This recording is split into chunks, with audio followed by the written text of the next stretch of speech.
Hey, Kevin here, top 100 financial advisor and best-selling author, and we are here to talk about the stock market. And if you haven't known already, especially in the last, 3 or 4 days, I love to cover breaking news. Now, at the time that you're watching this, it's not necessarily breaking, but I did break this, and by break this, I mean shared the update the minute I heard of it. So I love sharing breaking news on Instagram and public. So if you want to find out like what's happening right now, you definitely want to follow me on there, because the minute I get the update, I look, I analyze, and give you some quick thoughts. But I wanted to do a little bit more of an in-depth video about PayPal. They're looking to launch an investing app, and this is not a surprise by any stretch of the imagination. Number one, it feels like everybody is doing this in this lower tier space. Is getting real crowded.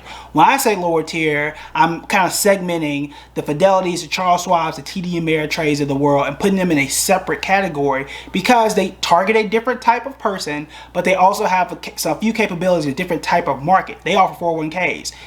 You are probably not going to see a Robinhood do this or a Square do this anytime soon. Doesn't mean they won't, but right now these are in two different places. All the 401k rollovers to IRAs, that's where a lot of the big money is. You're not going to see that just yet from these players. So I make it into two separate markets. Now, with PayPal entering this space, again, it's not a surprise. I see Square and PayPal being almost clones of each other, and they do a lot of the same things. Allow businesses to take invoices, do payments, to have the kiosk. They allow people like me and you to send money from each other. PayPal, Venmo, Cash App. Also, did I say PayPal and Venmo? PayPal owns Venmo. Square owns Cash App. Cash App allows you to send payments back and forth exactly like Venmo does. Both Venmo and Cash App, I think Venmo just did this not too long ago, allow you to buy cryptocurrencies. That's been on Cash App for a while now. Cash App allows you to buy stocks. I've done several videos about that last year, and now they're looking to do, I think, invest at PayPal, which is going to allow you to invest just like you would, or similar, in a similar fashion as to what you would on Cash App. So they're almost identical in my view, but the performance is very different. So I'm going to give you some quick thoughts about this and how this could impact the entire market. And I think PayPal was up about 3 to 4% depending on what time you were looking at the market. I think the biggest problem with it is not for PayPal itself, but it's for people. I say people. It's for companies like a Coinbase, perhaps, but especially a Robinhood. And it's such a big problem for Robinhood, or such a concern rather. Robinhood actually wrote it in their last quarterly statement. And I'm pulling up my tablet here, and I keep losing where that line is, but Robinhood came out and basically said in their statement, hey, this space is crowded. There is a concern moving forward in terms of growth, and that you might want to be a little bit concerned. So I'm reading this from Fox Business here. PayPal shares rallied 4.3% before paring their gains, while brokers including Charles Schwab and Robinhood Markets turned lower. So these other players in investors' minds are kind of, taking a step down based on what we see. And here it goes.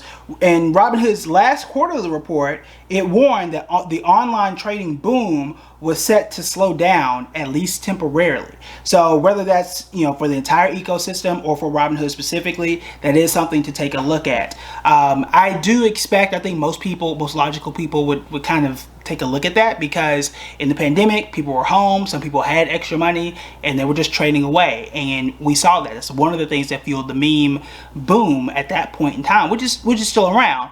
But once everybody goes back to work, you don't have time to be on your app all day, you don't have time to experiment and do all this stuff, we'll see what happens. But I don't think Robinhood is going to be overly negatively impacted, at least at this point. I think Robinhood offers way too big of a suite of options to really dethrone, or for PayPal to really dethrone them at this point. I'm judging this based on Cash App and how their investing platform works. It's cool, it's fun, it has a lot of really interesting features, but you're not going to do a whole bunch there. It's really, really toned down compared to a TD Ameritrade, compared to a Robinhood, compared to even a Public. So it's just a place that, for me, I got like $1,000 or $2,000 in there. It does what it does. I really don't pay attention to it. But I do think this is something, right? It is something that if you own Robinhood, you might want to be looking into it. If you own a Charles Schwab, I wouldn't be overly concerned. But let's go ahead and look at some of Robinhood's. Let's go ahead and look at some of PayPal's performance and then what I think if I were going to buy into it. Now, for context, I did a video last December or November where I did a breakdown between Square and PayPal. Again, I think they're clones of each other. They almost do the exact same thing with the exact same features. Cash App equals Venmo, PayPal equals Square. It's hard to tell the difference. Some people who use both of those definitely see a difference. From a user perspective, yes, but at the end of the day, they pretty much do the same things, at least for me. But I did a video comparing the two. A lot of the information is still valid, even though it's several months old. I bought Square. That's what I think was going to be my biggest gain in 2021. My son actually owns PayPal because it was so tough for me to say no to one or the other. But I'll give you some more thoughts there. So just for context, we know over the last 6 months, if it's going to load for me, PayPal's just up 7%. 7.28% to be exact. I think that's modest, but I think that might be a pretty good thing for you. But put a note right there. If we look at the past year, so 365 days ago, you're looking at about 41.62%. I think that's pretty solid. Comparatively though, if I'm looking at Square over the last 6 months is up 14%, double what PayPal was. And then if I look over the last year, that's 73% over the past year. So you can kind of see a little bit as to why I just kind of went with the Square over a PayPal, but both are doing very well. I see Square as being more of an innovator where they kind of jump into these things first and a little bit quicker to do so. PayPal is a little more established.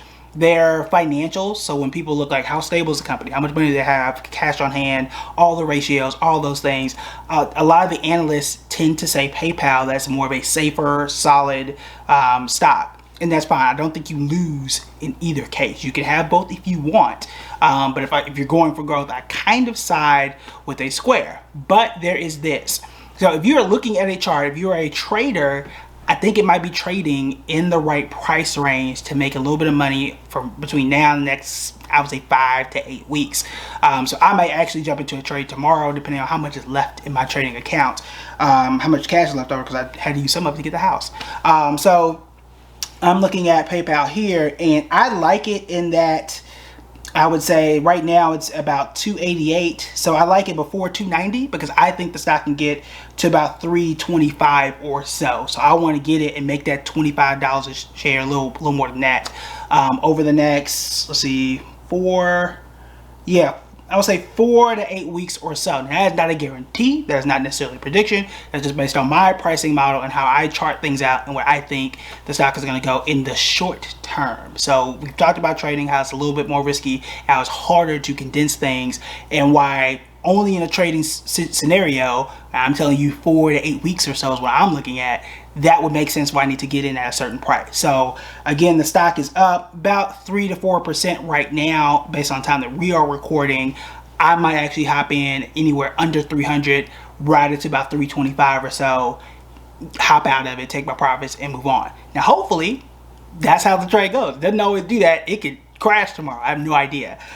So that's what I am personally looking for. So I'm being transparent with you on what trade I am looking to make, but also what I own and what I don't own and all that kind of stuff, so we can be transparent here. So that's what I am personally looking at. This won't be a big trade for me. Should I actually pull this off, I might get maybe 4 or 5 shares. It's not gonna be a lot. So it's not gonna be a lot, just to let you guys know that as well. But for me, I think long term meaning a year or more, I'm still riding with Square. I think Square is gonna be a better performer. If you're looking for something that's quote unquote safer, something you don't necessarily need to wake up and worry about, which I don't think you need to do with Square either, but if you're looking for more of an established, player, one that might have better leadership depending on who you ask, then PayPal might be for you. When I say more established leadership, Jack Dorsey runs Square. He's the CEO of Square. Square just bought Tidal not too long ago as well. But he's the CEO of Square, but he's also the CEO of Twitter. Some people feel that it is difficult to run 2 whole companies as one CEO, and that if your focus is divided between 2, your focus is between none of them. So some people feel that way, so they may say, I got PayPal, I know this guy's doing one job, and he can be very good at that one job as opposed to trying to do 2. That's a fair argument. but the numbers are the numbers in terms of what they've done in the recent past and where they may be headed in the future.